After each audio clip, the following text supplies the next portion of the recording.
All right. Hello, Chris. How are you? I'm doing good. How are you, man?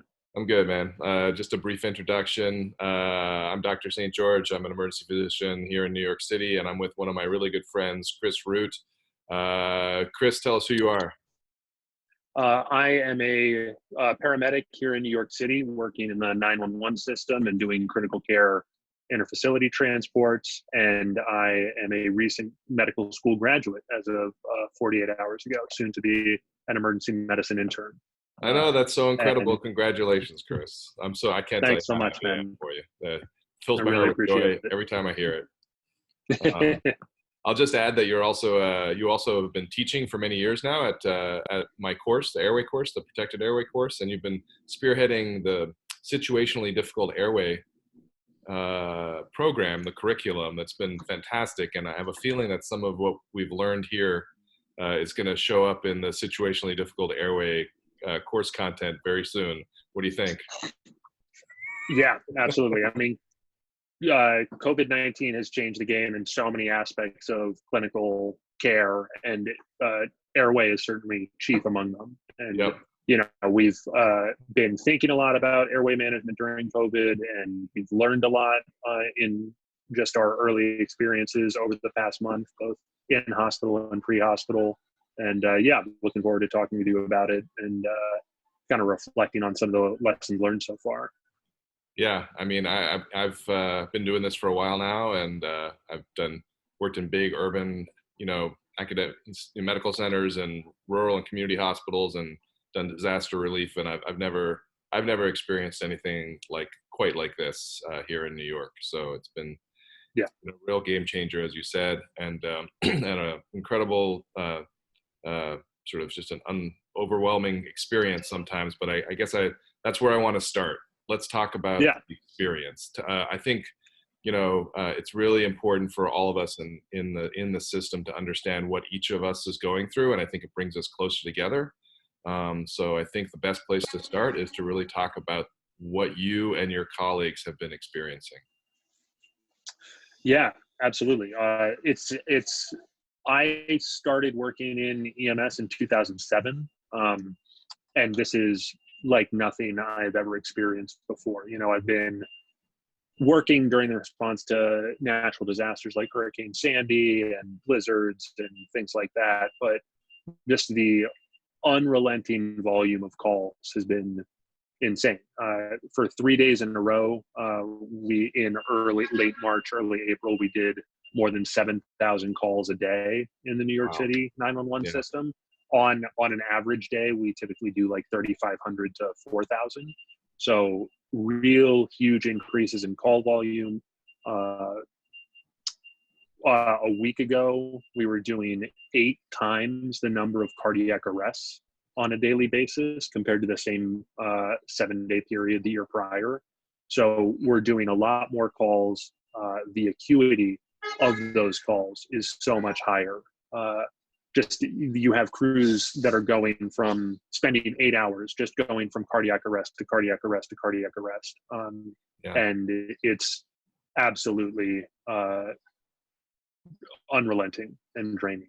Yeah. I mean, I think, as an emergency physician, we have a sort of a similar experience in the sense that we see a large volume regularly here in New York City on a daily basis before COVID, but there were a lot of really what I would call cognitively and emotionally not stressful workload. Like there was the Yeah, cardiac arrest and the stroke and the trauma and, the STEMI and the sepsis. And, you had a few of those every day. But in between those, you had someone who came in because they sprained their ankle, or they were a little worried because they had some achy belly pain that was really nothing. And so there's really a lot of volume that kind of, it's a lot of reassurance, and you sort of let people, do a few basic things and you send them on their way.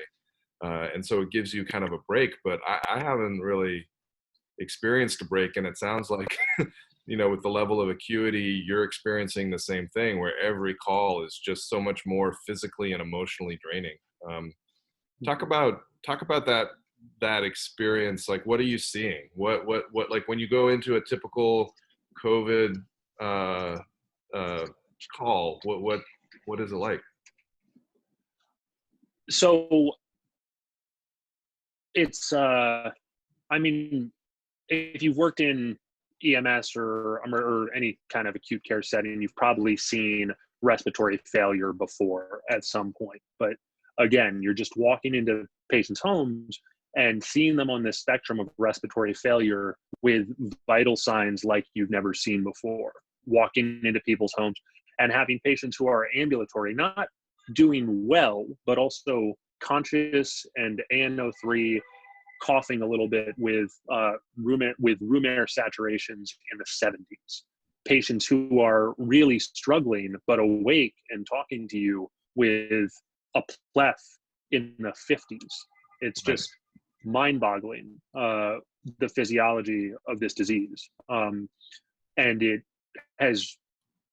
we've had to really recalibrate sort of how we approach these patients.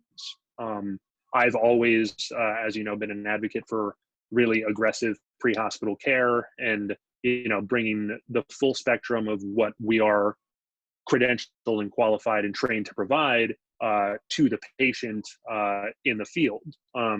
But especially given what the dynamic nature of what we know about this disease, I've really kind of stepped back in terms of the interventions that I'm comfortable providing and the interventions that I feel are appropriate to provide. If you had told me a month ago, 6 weeks ago, that I would walk into somebody's apartment and find them with a SAT of 50 and I wouldn't intubate them on the spot, I would have told you were crazy.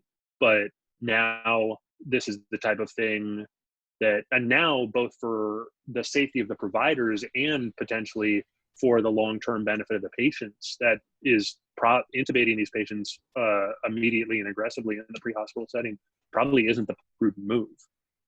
Right. I think that knee-jerk reaction that we're all calibrated to see that O2 sat of 50 and think this patient must be near death, and therefore we need to intubate them right now. I think that knee-jerk reaction has kind of been something that we've all had to deal with across the spectrum. So I think you guys you're sort of dealing with the same feeling. And we all struggled with that. And now I think we've recalibrated. And I think, to be honest, we should have always been doing this. And I think we always have in some way, which is that we look at the patient, right? Yeah. If they're not tripoding and using accessory muscles and, looking like they're about to go into complete respiratory failure, I think a single number doesn't tell the whole story. It never has, never will. Yeah. So, one of the things I would say is that while we're seeing very, very low O2 sats, and I think it's scaring a lot of providers into maybe reacting too quickly, the lesson I think that we've all learned is that we need to put it in clinical context. We need to look at the whole patient, and we need to not make decisions just simply on a number. And if there was one takeaway lesson from this recalibration that I'm going to take forward with me into my practice, is just that really important reminder. I think a lot of us were probably intubating some of these patients too early. And I would imagine probably in the pre-hospital setting, before we really got into this, the thick of this pandemic and started hitting peak numbers, there were some early COVID patients who were probably getting intubated when we didn't even realize it was COVID. Yeah, certainly. Would you say that's probably true? I would say so. I mean, I forget the exact date of the first reported positive patient in New York, but I mean, we can say with some degree of certainty that the first person to test positive was not the first person to contract this disease in the New York metropolitan area. And so I'm sure we were seeing this and being exposed to it without realizing it for days and weeks prior to that first positive test. Yeah, I think that's true. I think there was a huge lag, and I think unfortunately you guys as the tip of the spear were probably exposed early on, and I think that reflects in the numbers, right? A large number of EMS providers ended up testing positive and going on quarantine or being out sick or unfortunately dying, right?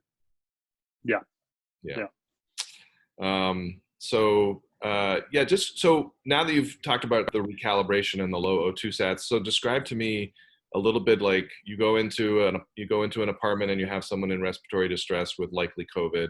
What is your process? Go through the process of how you are caring for these patients. Yeah, I mean, I've never worn PPE so consistently throughout the course of a day. You know, in the past, like if you had a patient with a known infectious disease, you would suit up, but that's a very kind of rare thing to know in the pre-hospital setting, that you're responding to someone with a known infectious disease. Like honestly, the thing I had used a gown for the most prior to COVID was like just a grossly contaminated patient, you know, somebody who had, you know, really soiled themselves or been found down for days, that sort of thing. Right. So just doing the job in PPE has been a big learning curve, because obviously I don't want to be reaching into my pockets to get a pen and do documentation. So all of that aspect has kind of been put on pause. But, you know, your initial approach is still the same. You know, you do your ABCs, you want to get a baseline set of vitals, find out what the room air saturation is, take a focused history. And something that has surprised me almost as much as how low the saturations are is how amenable they are to oxygen. You know, you'll see a SAT in the 50s, but you know, a nasal cannula or a non-rebreather can go a long way towards temporizing these patients. And so doing a nasal cannula or a non-rebreather, I put a surgical mask over that device afterwards to help kind of maintain or hopefully help diminish some of any droplet or aerosol if the patient is still coughing. And then kind of moving pretty expeditiously towards transport, because these patients with COVID need high flows of oxygen, and I only have what I have in my bottle. So I want to provide them a thorough assessment and make sure this is COVID and not COVID plus something else. But at the same time, there's not much I'm carrying in my drug bag that is going to help these patients. So it's kind of ABCs, baseline assessment, oxygen therapy, and package for transport. Hopefully establish IV access en route, just so that that's ready for the ED when we get there. And again, this is my experience in New York City. There may be circumstances in other regions or municipalities where they have a different scope of practice or longer transport times where different treatments would be indicated. But I've been using nasal cannula and non-rebreather as oxygen therapy. I leave the CPAP in the bag just because there's too much risk of aerosol if the seal is inadequate, or if the patient rips it off. And we can't create a true negative pressure environment in the back of the ambulance. And so you need to think about what's best for the patient, but also your own safety as well. Yeah, I think so.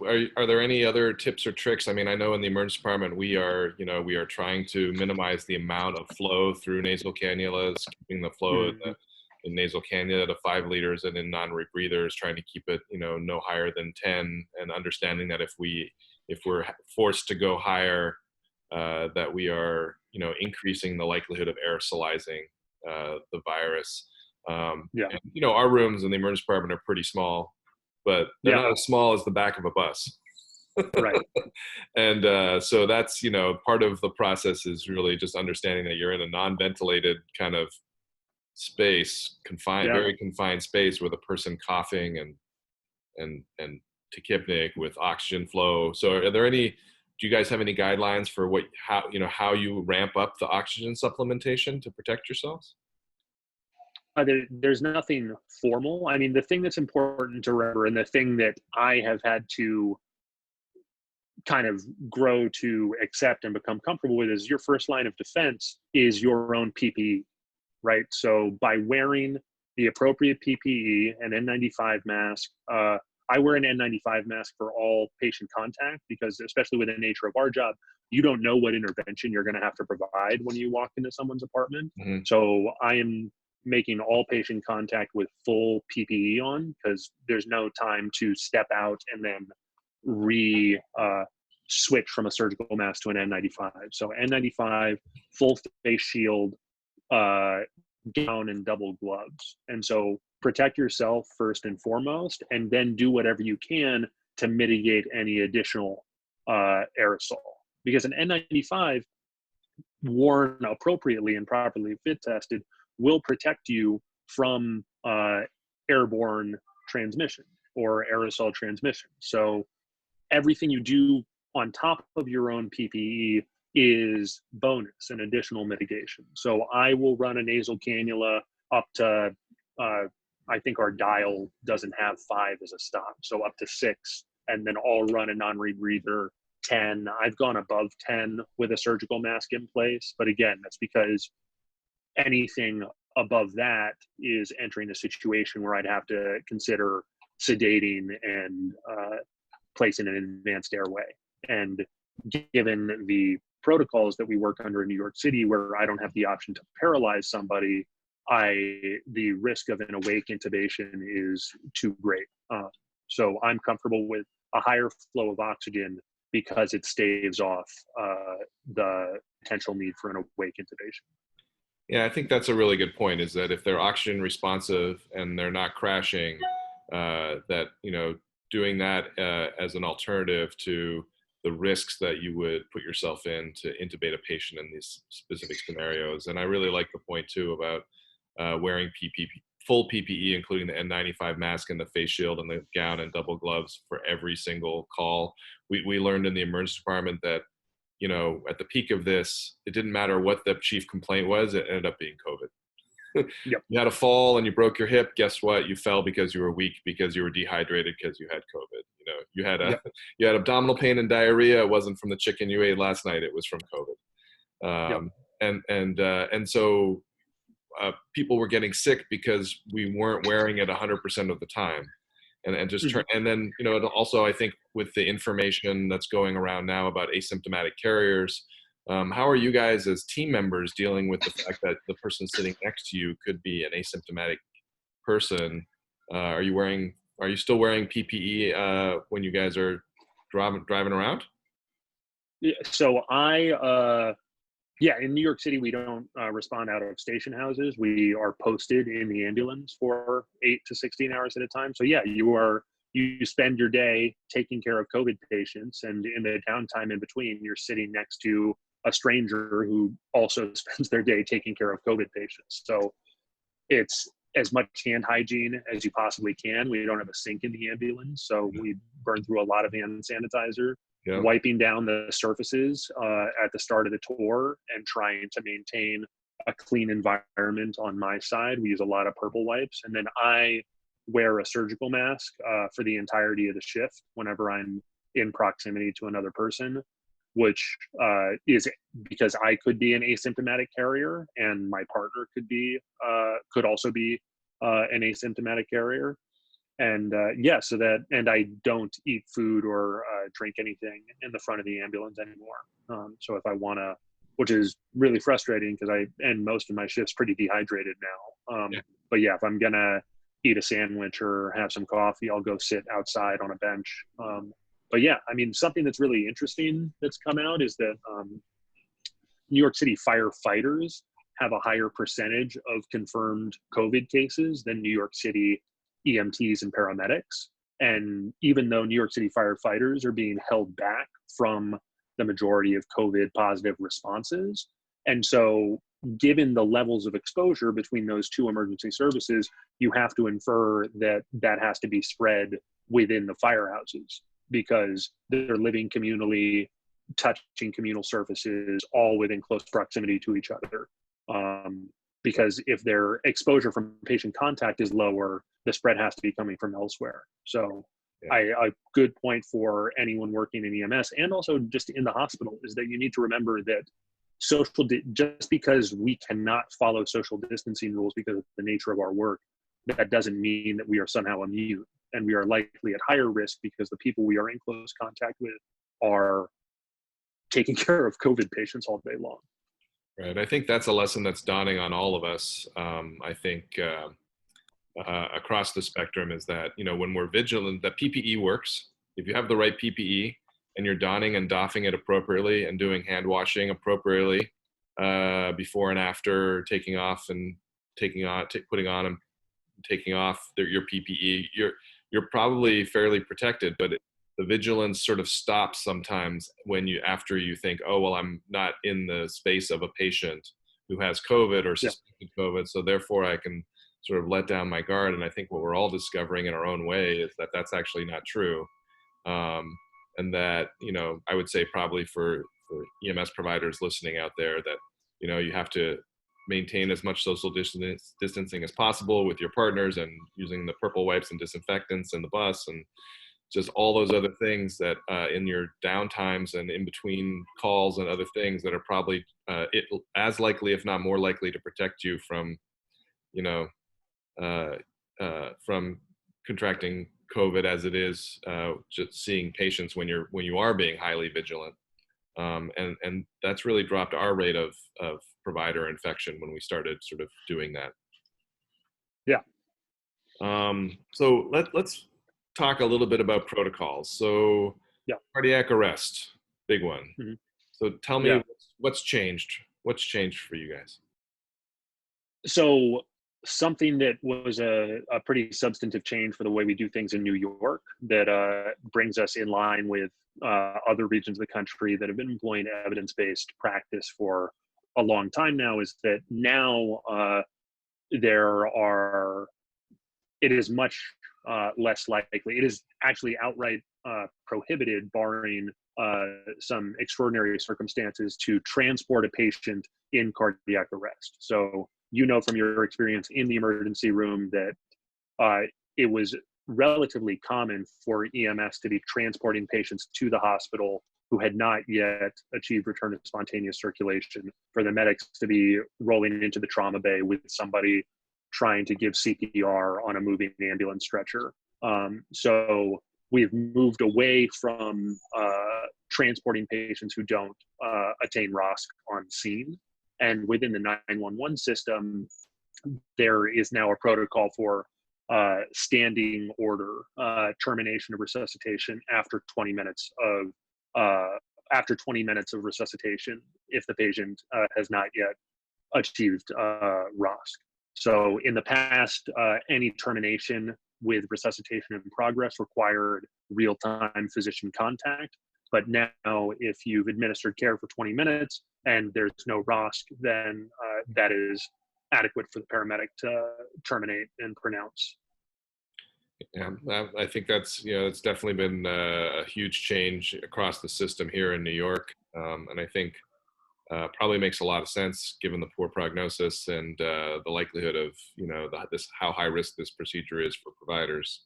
In terms Exactly. of the airway and cardiac arrest, has anything changed specifically with airway and cardiac arrest? Yeah, so it used to be in New York that we carry supraglottic airways as rescue devices, but the protocol was that they were only to be used as a backup in the event of a failed endotracheal intubation.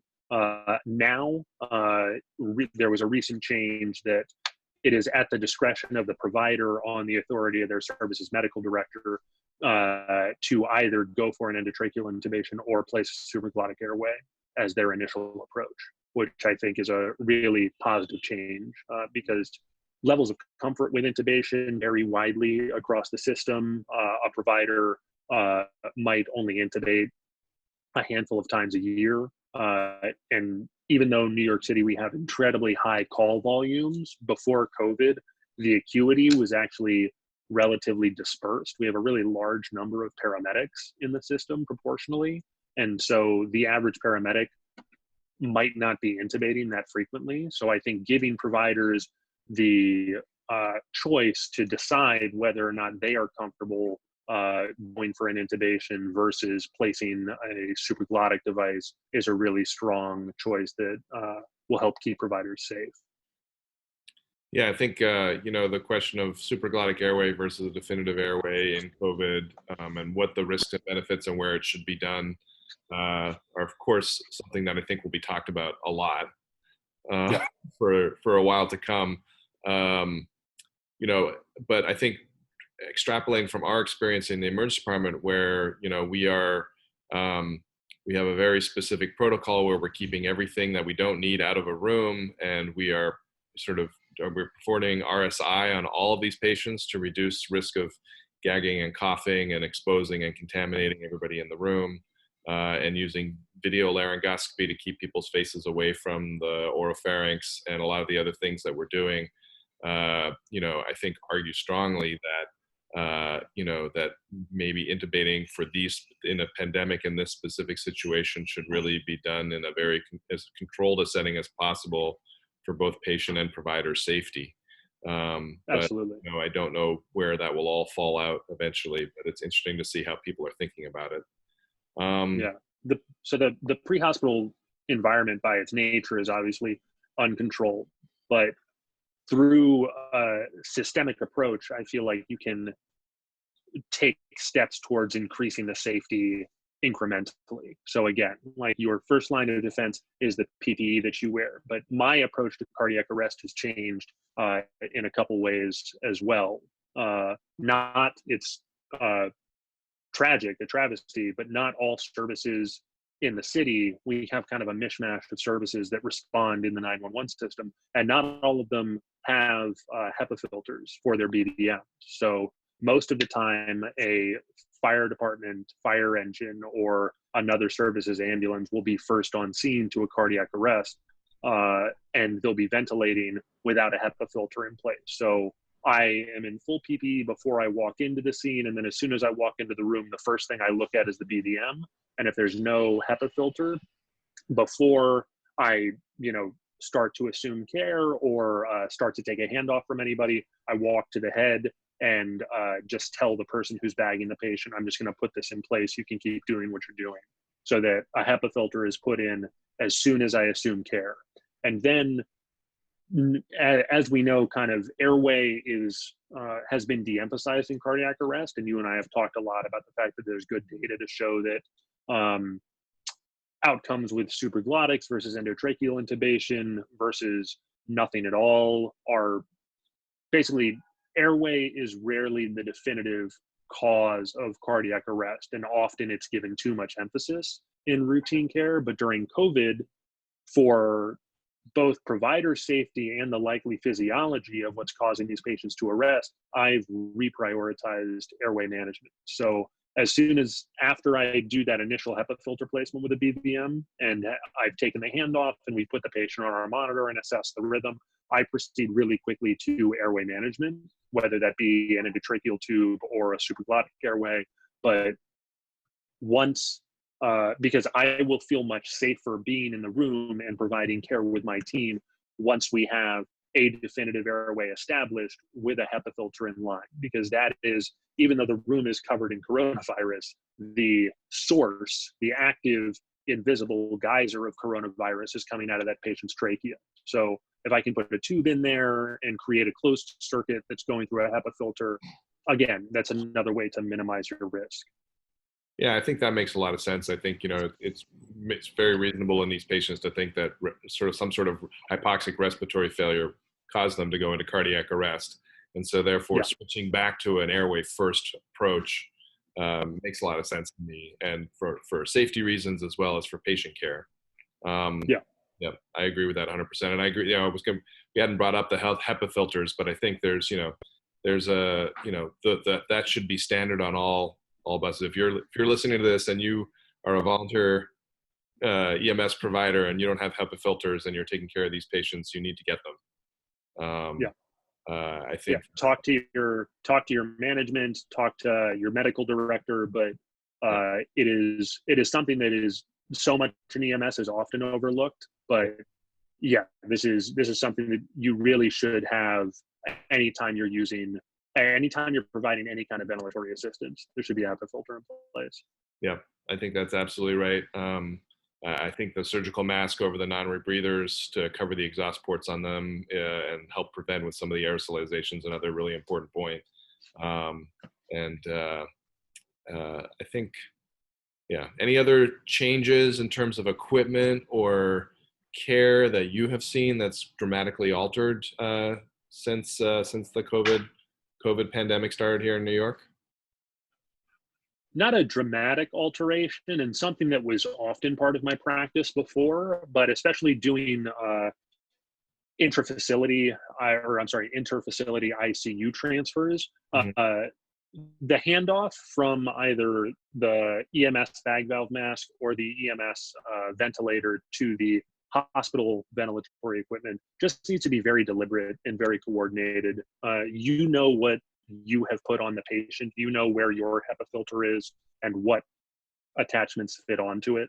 So just being very deliberate about passing that off to the respiratory therapist or whoever is going to be putting the patient on ventilatory support in the hospital is really important. I clamp the tube. In addition to leaving the HEPA filter in place, I clamp the tube before we disconnect from whatever we have the patient on to connect to whatever the hospital device is. And that is a twofold function: one, to prevent an unprotected exhalation into the room, and also to maintain whatever recruitment we've been able to provide on our vent or on a BVM with a PEEP valve. Yeah, I think that's another huge point. I'm glad you brought that up. How are you? What are you using to clamp the tubes? The best thing is an ECMO clamp. I don't know the actual name for the surgical instrument, but a long flat clamp is really effective. Dialysis clamps are good too if you can lift one of those from somewhere. But if you just have a long enough Kelly, what I do is I wrap a 4x4 around the tube just to prevent the metal on plastic from damaging it too much, but then just clamp it with any straight Kelly that's long enough to span the entire diameter of the tube. Yeah, I actually think, and I think, getting lung recruitment is big, and you lose it really quickly as soon as you disconnect them, almost immediately. Yep. So Yep. I think that deliberate practice of clamping the tube, if in an emergency, if it's not around, I still am very deliberate where I'll literally, whatever I disconnect, I like put my thumb over the top of the tube immediately. Yeah. Yep. So that it's minimized, but clamping is best. But I think that practice of being very deliberate with the handoff is huge, and another critical aspect of care for these patients. And we do the same thing in our institution for sure. All right. So, one of the things that Yeah, go ahead. I was just checking my notes to see if there was anything else I wanted to mention. Yeah. Is there anything on your notes that you want to talk about? No, those were the big things. Your PPE is going to keep you safe. Prioritize safe airway management with a HEPA filter and a safe, controlled approach in cardiac arrest. Remember that oxygen flow is what these patients need, and that an aggressive pre-hospital intubation, whether it's even if it's a high quality RSI, might not be the best thing for them. And the handoff in the hospital has never been more important. Yeah, I think that covers all the procedures and technical stuff. I just add to the summary that a high level of vigilance for just hand hygiene and safety and social distancing, and even when you're not taking care of a patient throughout your shift, to keep safe. And then the only other thing I wanted to talk about was just sort of, you have any thoughts on how, just to coping as a EMS provider in this environment, and ways to keep yourself? We're really discovering that, of course, this is a marathon and not a sprint, that the surge is hitting us in different ways, and EMS has been strained particularly hard in terms of just coverage. An individual sort of time that people are spending out there. Do you have any thoughts on, or suggestions for people who might be about to go through this in other parts of the country in terms of caring for themselves? In my personal experience, I've never spent more time on the phone with my partners outside of work, because here in New York City, I don't wish what we've been through on anywhere else in the world, but it may be coming. And so to be prepared for it, you will be, especially in a time of lockdown where everyone else is hopefully staying inside their homes and just watching the news all day, you will be many people's only tangible link to this pandemic. And so I have had so many friends, acquaintances, random people in my phone text me to ask, how are you doing? Are you okay? And it's fatiguing, to be honest, because you can't respond to that question via text when you're at hour 15 of a 16-hour shift on the busiest day in the history of the New York City 911 system. Like that's Right.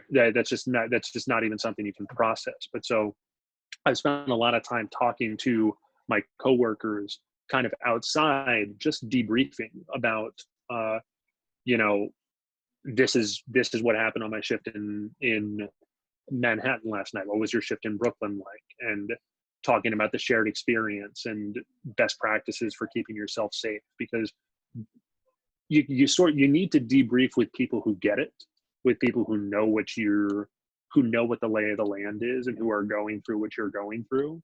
And so that's been one of my strongest coping mechanisms. Yeah. And then outside of that, just really enjoying, I'm enjoying, my quality time at home, with my fiance, and my dog so much more. Not that I consciously took it for granted before, but it's really nice to come home and have that separation and coming back to normalcy. Yeah, it definitely feels like we live in two different worlds, and I think it's hard for people to really understand. There's a lot of people, I've had the same experience, so many people giving me well wishes and support and just reaching out to me, and I find it very moving, and it's important. It's been a huge part of me being able to keep going, but I also agree with you. Like we've had in our department with our emergency physician group, we've had several Zoom meetings, where the group sort of gets together and there's a lot of conversation about people's experience and just talking about what they're going through personally with, being COVID positive and being quarantined and not being able to see their children, or just going in on a shift and seeing so many sick patients, patient after patient. And I feel like that's a really good suggestion, that even though you can't be necessarily together in a group, the Zoom meeting, or the group phone call or the chat or something with a group of fellow providers, I do think goes a long way to helping just kind of process what you're going through. I would add that certainly to any kind of wellness program, just to help with burnout and processing anywhere in any part of the country or world is going to go through this or is going through it. Yeah. Anyways, I think, we'll probably sort of stop there. I think that this conversation has been incredibly valuable. I've learned a lot. I think it's very important that, as we fight the battle of COVID on all fronts, that we get the word out there from the perspectives of everybody on all the various fronts and share that experience. That'll go a long way also to helping us understand how to best care for it.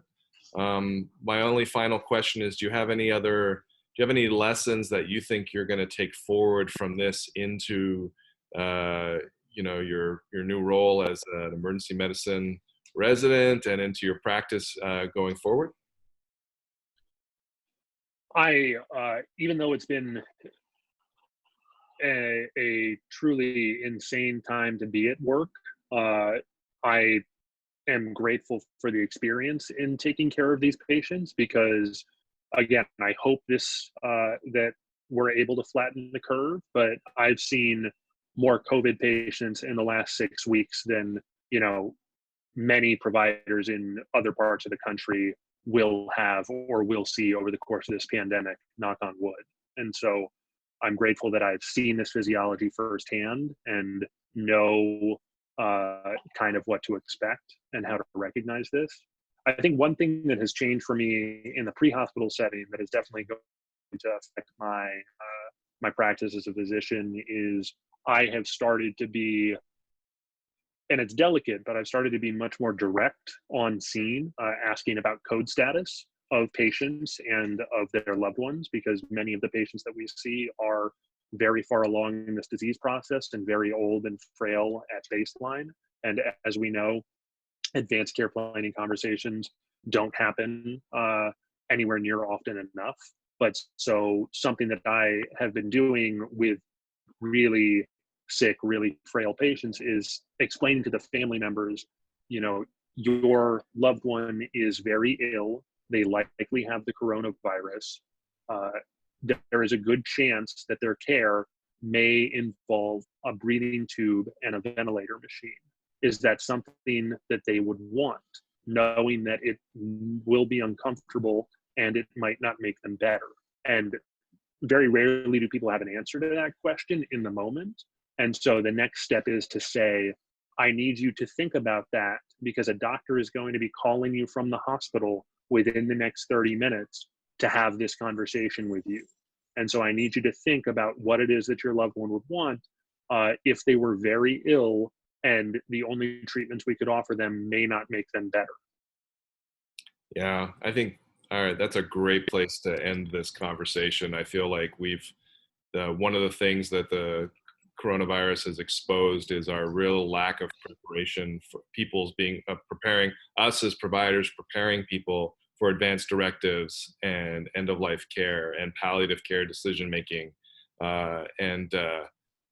We need to probably do a better job across the spectrum, having those conversations and better training throughout the system, including EMS, emergency physicians. I think palliative care and having those discussions with patients early is something that we historically as a country have, I think, done a very bad job with. We know by the numbers that most people who probably should have died comfortably at home instead are ripped from their homes and brought to the emergency department and die in sort of a very impersonal way. Yeah. And so as hard as that may be, I think it's one of the realities of this situation. And it also is something that I think requires some thought about how we could do it better. I've taken away that lesson too. So I thank you for bringing that up as the last point. And so we're going to stop there. Chris, I want to thank you very, very much. I can't end this without not mentioning your COVID-19 N95 appropriate mustache. N of one, but the virus is terrified of the mustache. So knock on wood, it's been an effective prophylactic strategy so far. All right. Well, I want you to thank you so much for sharing your experience, and thank you for being my colleague. And I look forward to many good days together working with you on emergency care.